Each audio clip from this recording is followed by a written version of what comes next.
Aš auginu šitakius 4 metus ir jeigu paklaustumėt, ar galima pačiam užsiauginti šitakių savo, tai tikrai galima. Aš visiškai nesu agronomė, visiškai nesu kažkokia ypatinga žemės ūkio srities specialistė. Aš visai iš kito pasaulio, iš teisės pasaulio, bet po 4 metų jau galiu pasakyti, kad juos užsiauginti savo reikmėm, savo darže tikrai įmanoma. Aišku, aš įgyvendinu projektą jaunojo ūkininko įsikūrimo, tai todėl ruošiausi tikrai rimtai. Šitam ūkyje man už nugaros yra apie 1000 rąstelių. Kokie dalykai yra patys svarbiausi? Patys svarbiausi yra mediena, tinkama mediena, tinkama sėkla, drėgmė ir pavėsis. Be šitų dalykų užauginti neišeis. Čia, ką matot man už nugaros, tai čia yra pelkė, pelkėta vieta, miško pakraštys, tai čia jiems yra labai gerai, bet papildomai, aišku, reikia drėkinti. Kokia mediena geriausia? Mediena geriausia šviežia, kai yra nupjauta žiemą, arba ankstyvą pavasarį, arba vėlyvą labai rudenį, kai nebevyksta vegetacija ir medis yra sukaupęs visas vertingąsias medžiagas. Tada palaikyti minimum mėnesį nupjautą medį, iš karto nesodinti. Ir tik po to sodinti į va tokią šviežią medieną. Netinka kažkokie ten iš miško parsitemti rąstai, kurie ten išdžiūvę apie kitais grybais.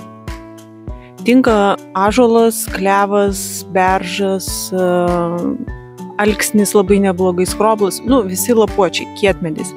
Netinka vaismedžiai ir netinka spygliuočiai. Sėklą mes siuntėmės iš Belgijos įmonės, įrašo aprašymę aš galėsiu palikti iš kokios ten buvo įmonės. Šiaip apie tai aš rašiau ir savo blogą, galima irgi paskaityti. Mes sėklą pradėjome sodinti 21 metais, tai sėklą aš rinkausi labai jau taip atsargiai, labai atsakingai. Lietuvoje dar nelabai buvo, kas jie prekiauja. Tai todėl mes susiradome tą belgų įmonę, jie turi mokslininkus, turi laboratorijas ir pasitardami su jų mokslininkė mes išsirinkome būtent šitakių veislę, kurią čia ir esam pasodinę. Tai kaip ir viskas tikrai gerai, po tiek laiko jau retrospektyviai žiūrint, galiu pasakyti, kad tikrai išaugo, tikrai viskas gerai. Mes sodinome ir kaišteliais, ir pjuvenų pagrindų, ir grūdų pagrindų. Tai šiaip jau labiausiai kaip ir patiko pjuvenų pagrindų. Vienas dalykas, jinai ženkliai pigesnė negu kaišteliai ir pjuvenų pagrindų netaip išėda visokie gyviai, kaip išėda grūdų pagrindų. Grūdų pagrindų tai ir paukščiai mėgsta pralesti, ten prakapoja vašką, bet ką. Tai kaip ir geriausia pjuvenų. Jau apsodintus rąstus reikia sustatyti tokiais šuliniukais, kas apskritai negerai rąstam. Tai negerai per didelis vėjas, kuris džiovina. Ypač net jeigu ir žiemą, tas stiprus vėjas, tas šaltis labai išdžiovina. Visada rąstai turi būti pavėsi, visada. Tuo inkubacijos periodu ir derėjimo visada. Kai pasodinam grybieną į rąstus, tuos rąstus, kuriuos laikysime ten apie metus laiko, reikia laistyti. Kiek trunka tas medienos paplitimo laikotarpis, tai aišku priklauso nuo medžio storio. Mums pirmieji grybai užaugo po 17-18 mėnesių. Prasikalė, labai gražus, viskas tikrai gerai. Ir tada, kai jau matote iš rąsto šono, kad grybiena paplito, po rąstą tokios baltos, balti tokie siūlai, matosi, kad grybas paplitęs, balta grybiena. Tai rąstus sustatyti va taip, kaip matosi man už nugaros. Kad grybas turėtų kur augti, turėtų vietos kur augti ir kad jums būtų patogu jį nuskinti. Ir jokiais būdais nelaikyti ant saulės, laikyti va taip va tokioj vietoj, šešėliuotoj, po medžiais.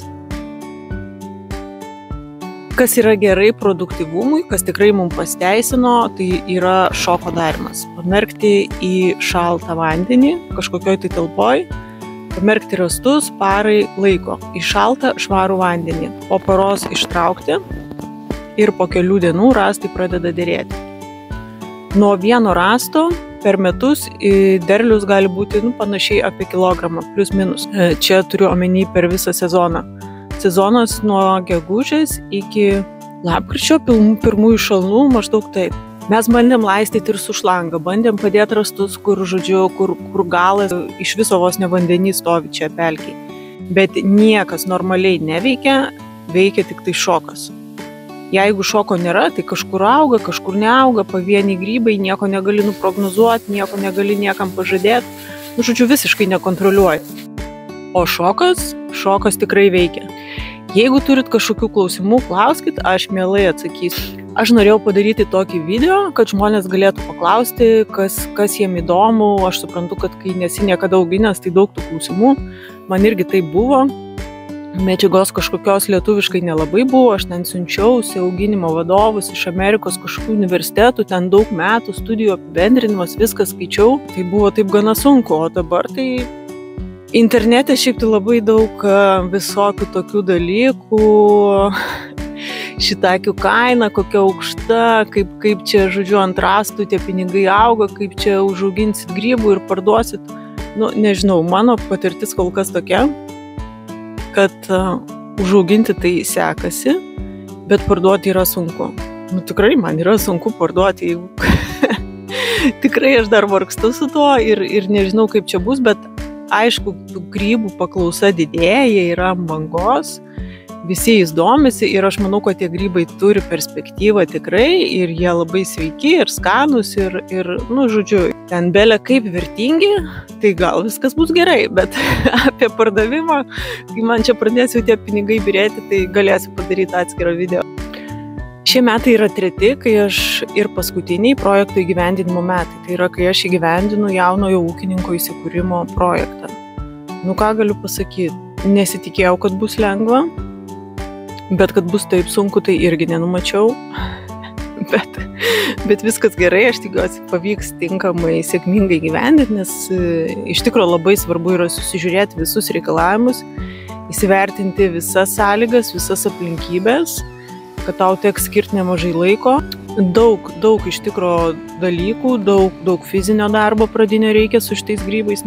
Apsodinti 1000 rastų, tai čia yra... Žodžiu, yra reikalų. Reikia ir tos pagalbos, plus kai gyveni ne tam pačiam mieste. Čia gal visai tiktų tikrai kažkokia Budos skulptūrėlė. Tik tai va ta merkimo bačka man gadina visą vaizdą čia estetinį. Bet kažką sugalvosim.